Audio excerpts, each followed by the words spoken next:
오늘은 당나귀 이야기를 하나 하고 시작하려고 합니다. 어떤 마부가 당나귀 등에 돌부처를 싣고 길거리를 지나가는데 많은 사람들이 돌부처를 보고 합장세례를 하였다고 합니다. 그런데 이 당나귀는 자기를 우러러 경배하는 것으로 착각에 빠집니다.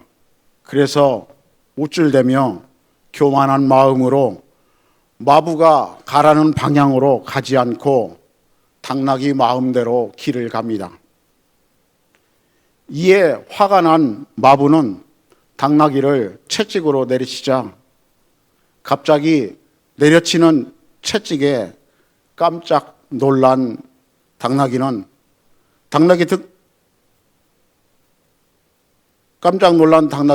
뛰는 바람에 당나귀의 등에 있던 돌부차가 땅에 떨어졌습니다. 그로 인해 당나귀는 다리를 다쳐서 그만 쓸모없는 나귀가 되었고 결국 주인으로부터 버림을 받았습니다. 사랑하는 성도 여러분, 우리가 사는 이 세상도 동일합니다. 세상에 있는 모든 것은 하나님께로부터 받지 않은 것이 없습니다. 나 자신도 부모, 처자도 하나님께로부터 왔고 물과 대지와 공기와 햇볕도 내가 만든 것이 아닙니다. 나의 머리털 하나, 세포 하나도 내가 만들지 못합니다. 여러분이 태어나는 시간도 살아가는 삶의 기간도 죽는 시간도 내가 정하지는 못합니다. 그러므로 절대 자기 소유라고 주장할 만한 것은 하나도 없다는 것입니다. 우리는 모두 시한부 인생으로 하나님께 인생을 빌려 쓰고 있을 뿐입니다.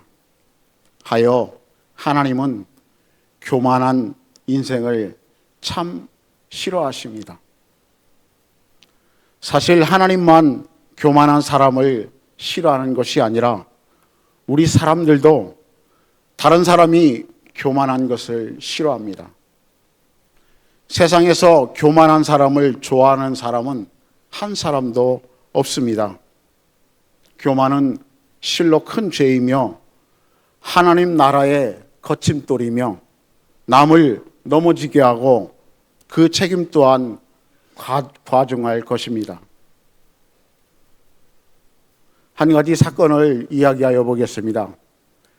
세계 1, 2차 대전이 발생하기 전에 불과 100년 전에 서구 유럽의 대다수의 기독교인들은 특히 신학자들은 이 땅에서 유토피아가 실현될 수 있다고 생각을 하고 이 땅에서의 유토피아를 꿈꾸고 신앙생활을 하였다고 합니다. 특히 당시 독일 사회는 전 세계적으로 디아코니아가 신앙적인 맥락에서 시중 드는 것, 섬김이 일상이었으며 디아코노스, 섬기는 봉사자가 일상이 되어버린 사회였다고 합니다. 즉 복지 제도가 탁월하게 잘 실현되고 있는 대표적인 나라가 바로 독일이었기 때문입니다. 이 모든 것의 배경에는 자유주의 신학이 근대의 지식, 과학, 윤리학 등을 토대로 이 땅에 유토피아를 꿈꾸었다고 합니다. 마치 창세기에 등장하는 바벨탑 사건과 너무나 흡사한 상황이었을 것입니다.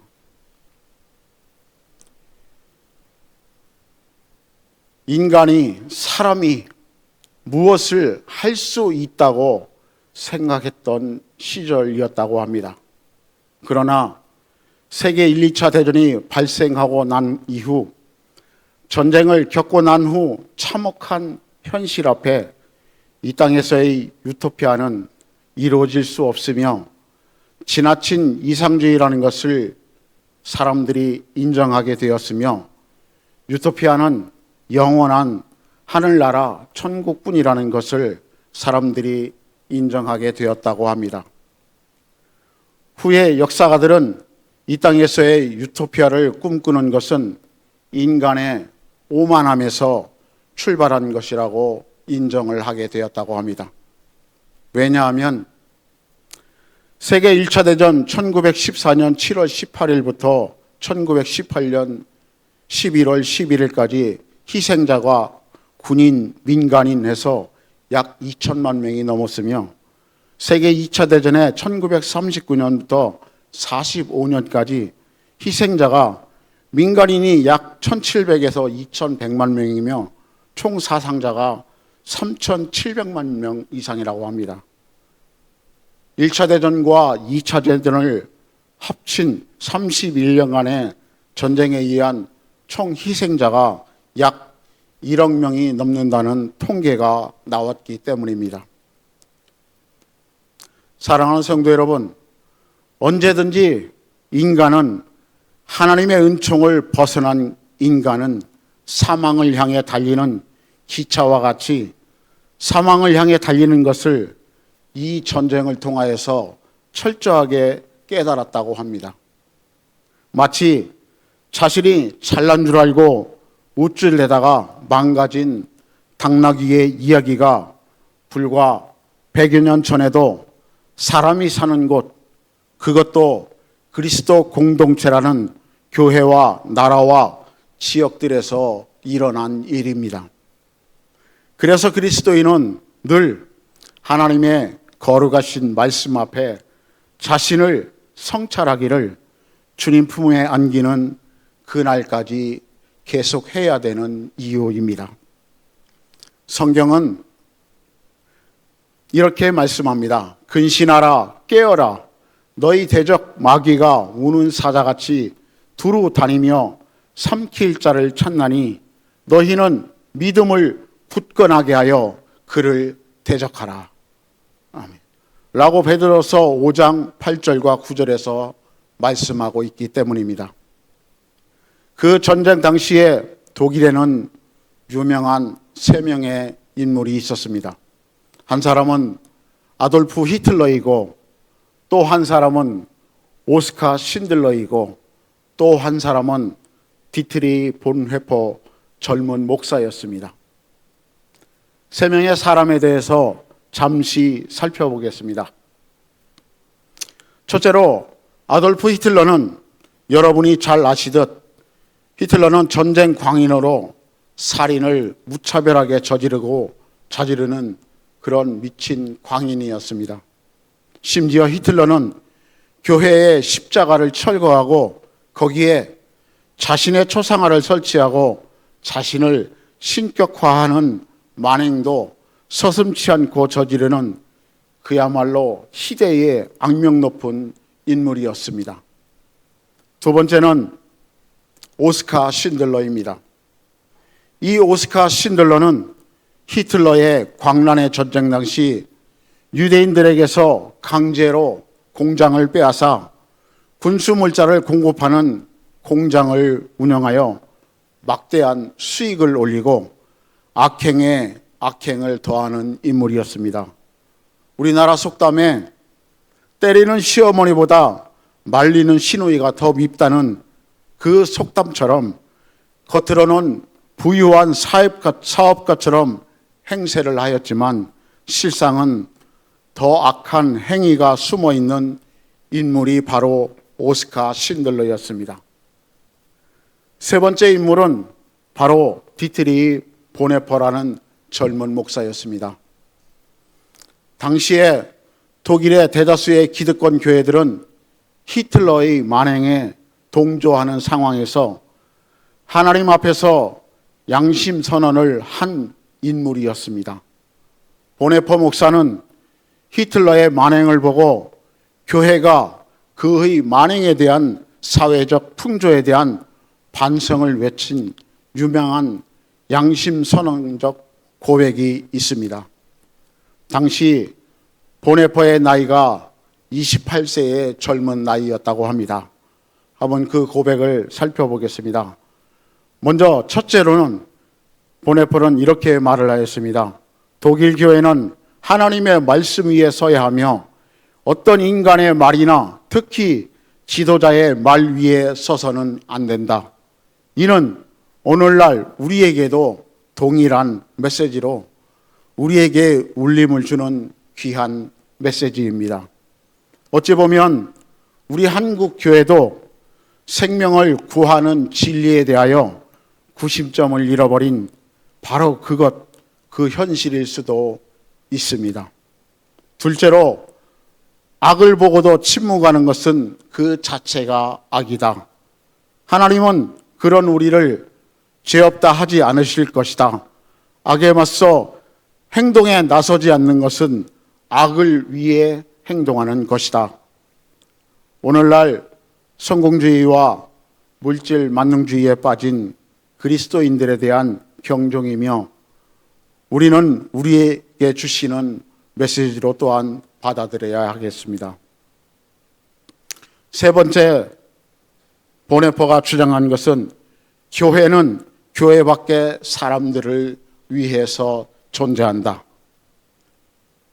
세상을 향하여서 그리스도인들이 복음주의적 삶이 얼마나 중요한지를 명확하게 제시하는 메시지입니다. 보네포는 당시 전 세계를 혼돈 속에 몰아넣은 공포의 히틀러와 그의 추종자들을 향하여서 운전수가 광란에 질주를 한다면 피하려고만 하는 것이 아닌 그를 운전석에서 끌어내리는 행동이 참 그리스도인이다 라고 주장하며 실제 히틀러 암살단에서 활동을 하다가 발각되어서 그는 결국 히틀러가 사망하기 3주 전 순교자로 생을 마감합니다. 형정의 이슬로 사라질 때 보네포의 나이가 39세였다고 합니다. 마치 사도행전에 나오는 스데반 집사의 순교와 흡사하지 않습니까? 그러나 오늘의 본문의 핵심은 바로 오스카 쉰들러입니다. 오스카 쉰들러는 히틀러의 광란 전쟁 당시 유대인들에게서 강제로 공장을 빼앗아 군수 물자를 공급하는 공장을 운영하여 막대한 수익을 올리고 악행에 악을 더하는 인물이었다고 앞에서 말씀드렸습니다. 그런데 그러던 어느 날 우연인 것 같지만 절대 우연이 아닌 사건이 일어납니다. 유대인을 학살하던 포로 수용소에서 부모는 모두 끌려가 죽음으로 내몰리고 광장 한복판에 혼자 갈 길을 잃은 어린 유대인 소녀를 아주 우연히 보게 됩니다. 이는 오스카 쉰들러의 심령을 두드리는 사건이 되었다고 합니다. 아주 작은 세미한 음성으로 걸어가신 성령님께서 회심의 동기를 부여해 주시는 삶의 전환점이 되었습니다. 사랑하는 성도 여러분, 어떤 이는 마음의 울림을 무시합니다. 우리는 이 마음의 울림을 왜 이런 회심의 동기를 무시하게 될까요? 어떤 얘기는 용기의 문제일 수 있습니다. 또 어떤 이에게는 자신이 누리는 것을 놓을 수 없어서 그렇게 할 수도 있습니다.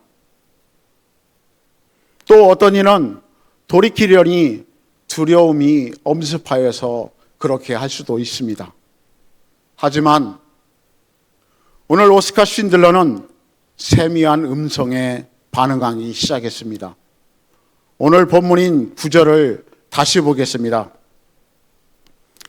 주의 약속은 어떤 이들이 더디다고 생각하는 것 같이 더딘 것이 아니라 오직 주께서는 너희를 대하여 오래 참으사 아무도 멸망하지 아니하고 다 회개하기에 이르기를 원하시느니라. 아멘.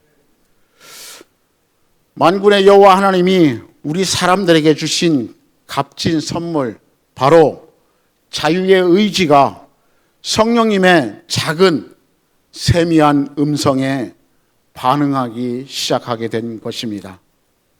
잠시 쉰들러의 기록을 살펴보겠습니다.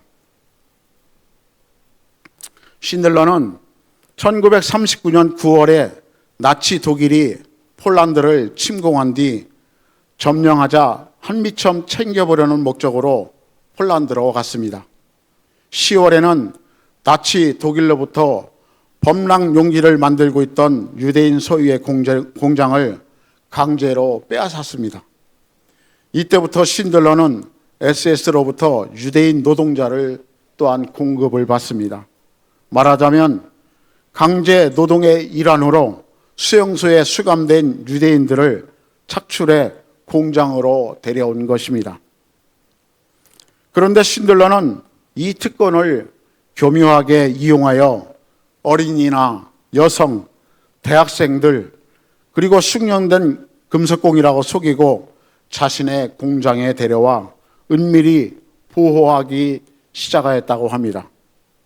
더불어 암시장을 이용해서 모자라는 물자를 조달하거나 유대인을 보호 우대했고, 그것이 발각되어 니른베르크법을 위반한 혐의 등으로 게슈타포에게 조사를 받았으나 돈, 보석, 예술 작품 등을 뇌물로 바쳐서 무마시켰으며, 그는 뇌물로 바친 물품들을 장부에 꼼꼼히 정리해 두었는데 악명 높은 게스타포를 매수해야 하는 만큼 아프베어 정보관이라는 권위나 인맥발로 어르고 달래는 것 외에도 유대인을 보호하기 위해서 정말 어마어마한 액수의 물품을 뇌물로 사용하였다고 합니다.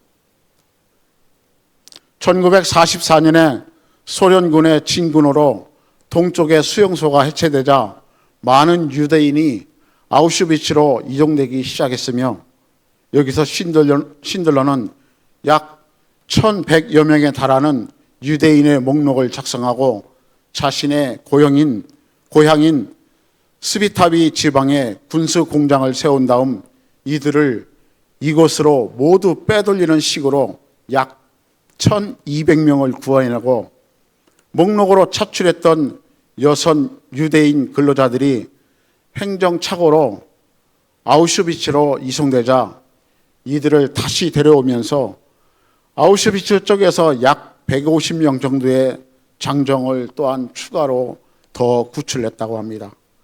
그리고서 자신의 모든 재산을 소모해가며 약 7개월간 이들을 보호했다고 합니다. 사랑하는 성도 여러분, 분명 오스카 쉰들러는 원래 물질적으로 탐욕스러운 성향이 강한 사람이었고 나치 독일에 동조한 부패한 기업가였습니다. 애초에 수용소에 갇힌 유대인들을 직접 노동자로 끌어들인 것도 그저 돈을 수월하게 벌기 위해서였습니다.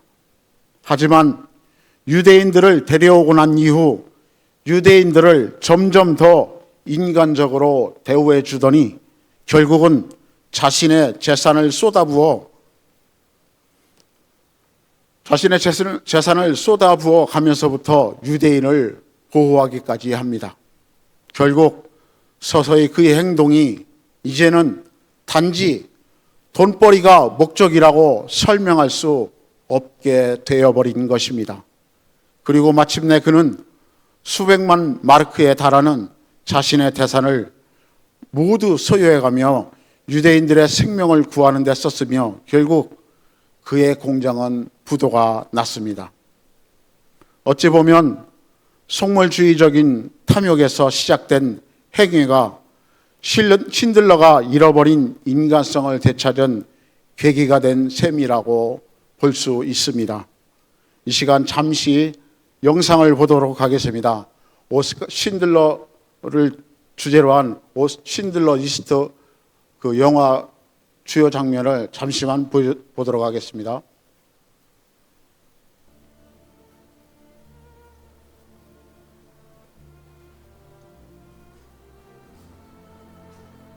Hebrew from the Talmud. It says, "Whoever saves one life saves the world entire."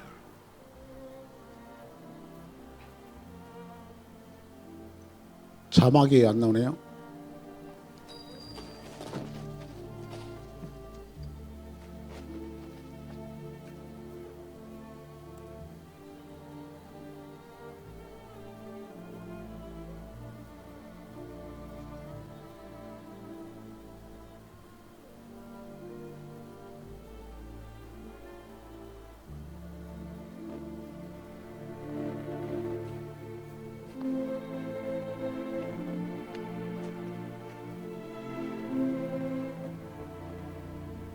I could have got more out.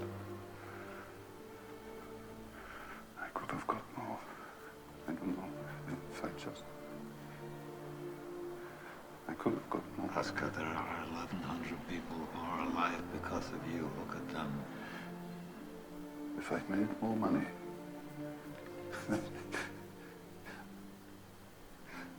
I threw away so much money. You have no idea. If I just. There will be generations because of what you did. I didn't do enough. You did so much.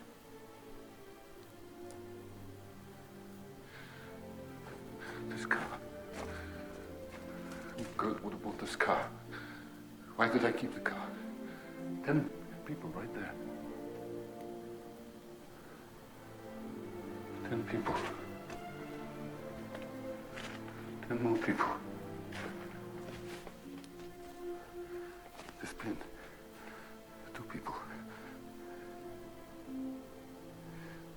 This is gold. 2 more people. You would have given me 2 for it. At least 1. You would have given me 1. 1 more. 1 more person. Person stand for this. I could have got 1 more person. And I didn't. I didn't.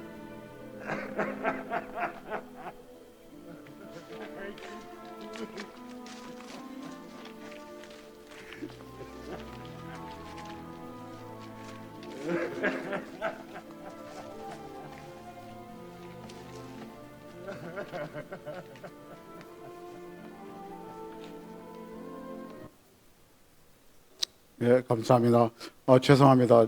자막을 분명히 제가 확인을 했는데 지금 저 마지막 장면은 무엇이냐면 오스카 신들러가 자신의 손에 낀 반지를 지명하면서 내 이 반지를 팔았으면 한 생명이라도 더 구했을 거란다라는 절기를 하는 소리를 보여주고 있는 장면입니다. 자신의 전 재산을 팔아서 1200명이라는 사람의 목숨을 구하고도 한 영혼도 더 구하지 못한, 한 생명이라도 더 건지지 못한 것에 대한 아쉬움을 토하는 그 장면이 바로 영화의 저 장면입니다. 사랑하는 성도 여러분, 오늘 소개한 3명의 사람, 한 사람은 아돌프 히틀러이고 또 한 사람은 오스카 신들러입니다. 또 한 사람은 디트리 보네퍼라는 젊은 목사입니다. 이 중에 2명은 분명 사탄의 종로로 하던 사람들이 분명하였습니다. 그러나 2 사람 모두에게 거룩하신 성령께서 회심의 기회를 주셨을 것입니다. 하지만 한 사람은 멸망의 길로 쭉 갔으며 한 사람은 회심 후에 구원에 이르는 길을 선택하였습니다. 만군의 여호와 하나님은 공의의 하나님이시라 철저히 우리 인생이 선택할 때까지 기다리고 또 기다리시어 멸망하지 아니하고 다 회개하기에 이르기를 원하시는 하나님이십니다. 하지만 만군의 여호와 하나님은 그래도 회개하고 돌이키지 않는 자들에게 감당 못할 심판을 주신다고 하셨습니다. 그 말씀이 바로 오늘 본문 10절입니다. 그날이 주의 날이 그러나 주의 날이 도둑같이 오리니 그날에는 하늘이 큰 소리로 떠나가고 물질이 뜨거운 불에 풀어지고 땅과 그 중에 있는 모든 일이 드러나리로다. 아멘. 이 말씀이 무슨 말씀입니까? 그날에는 죄악된 것은 모두 태워지고 정결한 자만이 드러나리라라고 말씀하고 있는 것입니다. 오늘 말씀 본문을 적은 사도 바울 자신이 모두 태워지는 자였음을 깨닫고 사도 바울이 오래 참으시는 하나님을 생각하며 이 땅에서의 자신의 모든 것을 바쳤습니다. 자신의 모든 것을 주기에 바쳤음에도 불구하고 그럼에도 바울은 자신을 죄인 중에 괴수라고 합니다. 아마도 오늘 말씀드린 오스카 신들러도 바울과 같은 회개의 사람임을 우리는 알 수 있습니다. 우리가 부처를 싣고 가는 당나귀와 같은 삶을 살지 않길 원합니다. 우리가 지금까지는 그렇게 살아왔더라도 이제라도 성령의 사람으로 거듭나길 원합니다. 오늘 말씀을 통하여서 자신을 조명하여 보는 시간이 되시길 바랍니다. 악한 일에 동조하지 아니하고 악한 일을 보면 침묵하지 아니하고 악을 선으로 이기며 승리하며 살아가시길 원합니다. 만군의 하나님 여호와를 찬양합니다. 우리를 선하게 이끌어 가실 하나님께 감사드립니다. 기도하겠습니다.